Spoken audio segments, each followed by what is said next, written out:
right, class, you have already done a problem that involved a non-circular pipe or duct with rough walls in turbulent flow. That was on your homework 5, problem 2, which, if you'll recall, was air going through a steel duct.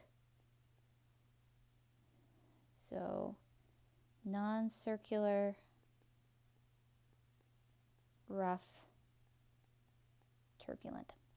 I wanted to show you an example of non-circular flow in a rough-walled pipe that would be laminar.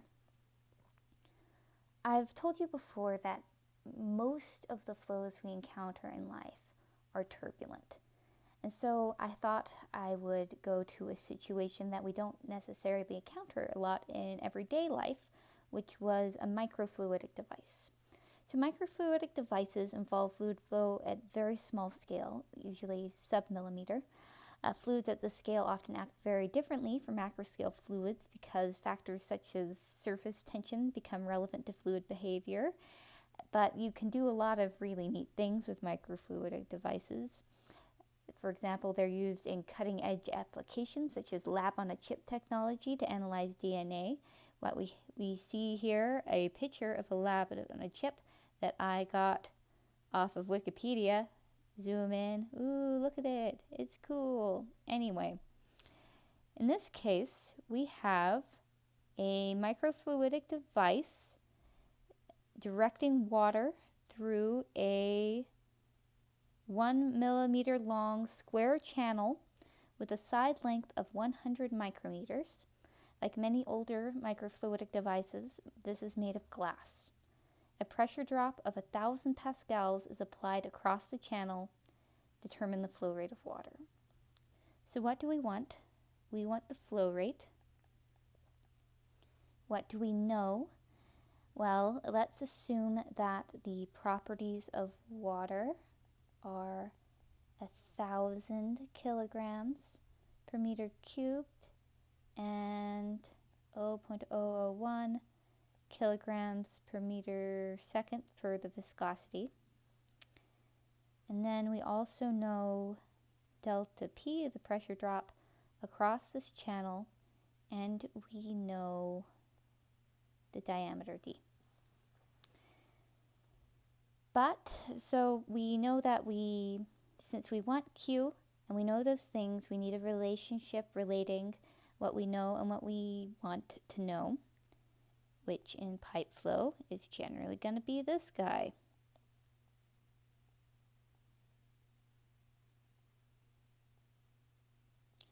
Except we're dealing with a non-circular pipe here, so it's actually the hydraulic diameter. And we are also going to need the hydraulic diameter to find the Reynolds number, which is always very important in these problems. So how are we going to find the hydraulic diameter? If you go to table 2.1 in your book, you will find hydraulic diameters for various shapes. And for a rectangle,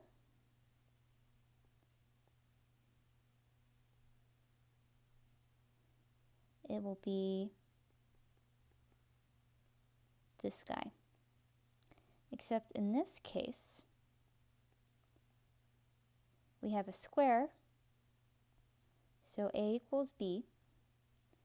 So DH will equal 2A squared over 2A, or A.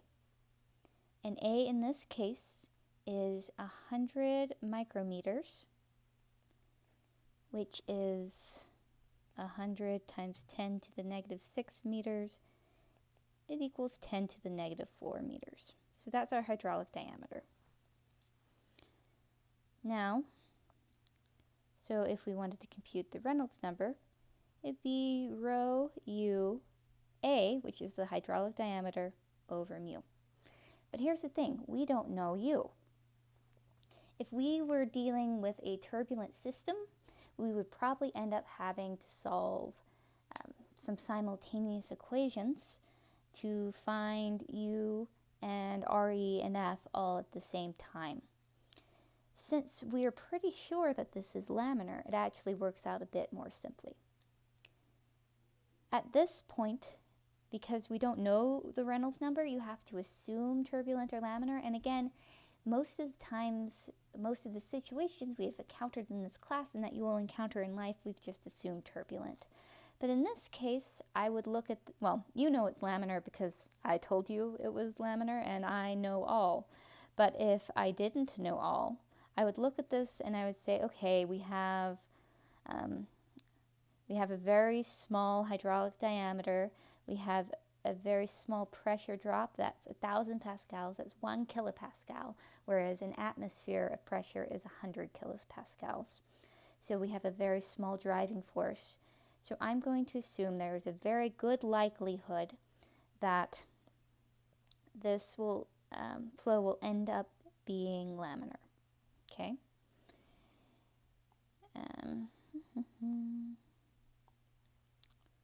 There you go. So we can use F is equal to C over RE because it's laminar flow.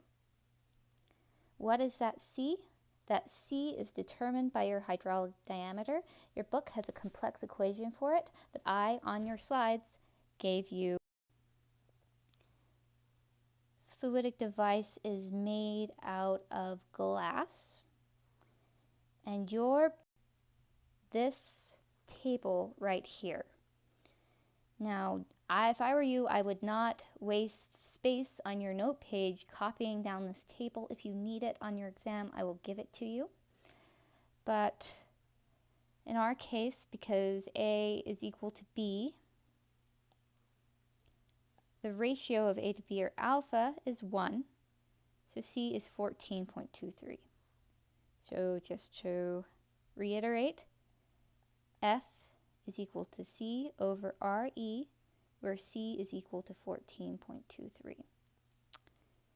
Now, you'll notice I did not discuss whether the material our channel was made of was rough or smooth when I chose this function for F. If I were doing this for turbulent flow, I would choose a different function for F depending on whether my channel was rough or smooth. In laminar flow, we ignore that and we assume that the roughness of the material does not affect the behavior of the flow.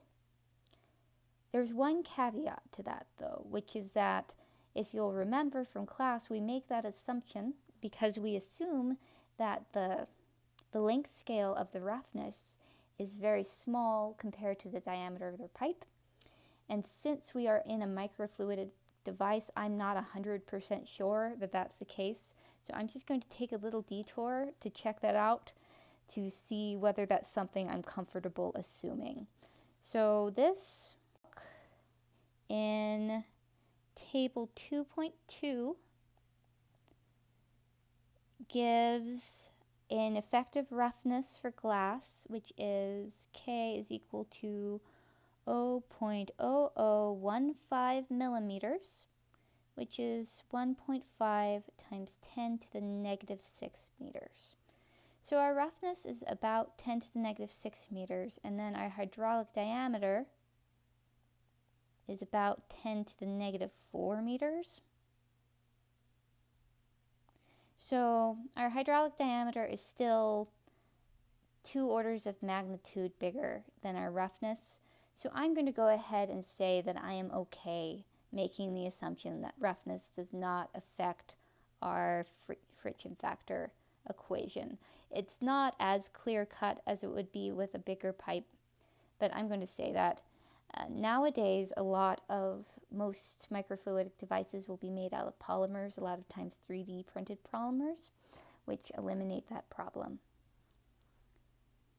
Anyway, so we have our function of F as a function of RE, and because it's laminar and it's a relatively simple function, we can just set our two expressions for F equal to each other.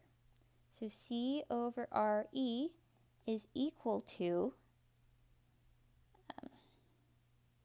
delta P over L times the hydraulic diameter times 2 rho U squared. And I'm going to plug in the actual values for RE. So that's mu over rho U dH, in this case is A, like this.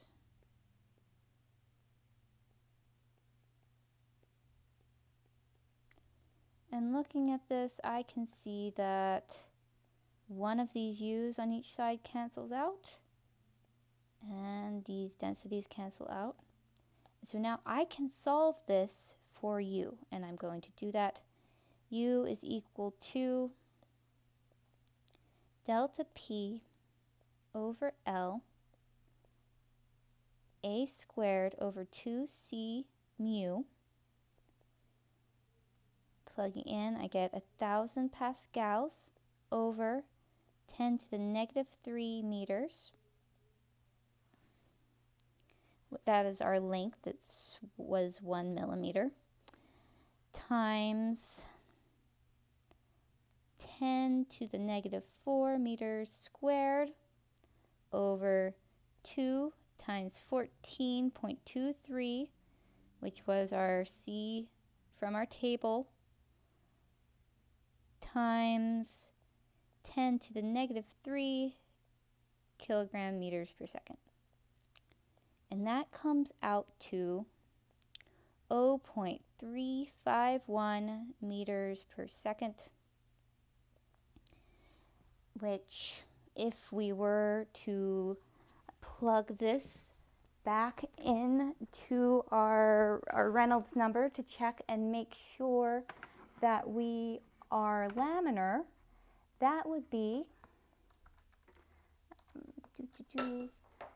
1,000 kilograms per meter cubed times 0.351 meters per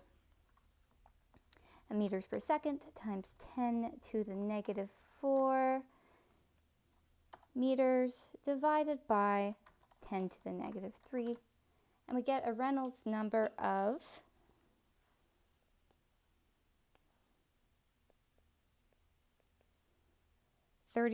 about 35.1 exactly. So yes, it's laminar. That's good. We can't stop here though, because the actual question was for the flow rate, not the mean velocity right there. So first step, Q is equal to UA, and in this case the cross-sectional area is just A squared, is equal to 0.351 meters per second times 10 to the negative 4th meters squared is equal to 3.51 times 10 to the negative 9th meters cubed per second. And when I see that 10 to the negative 9th, it just jumps out at me that that's the same as a millimeter cubed. So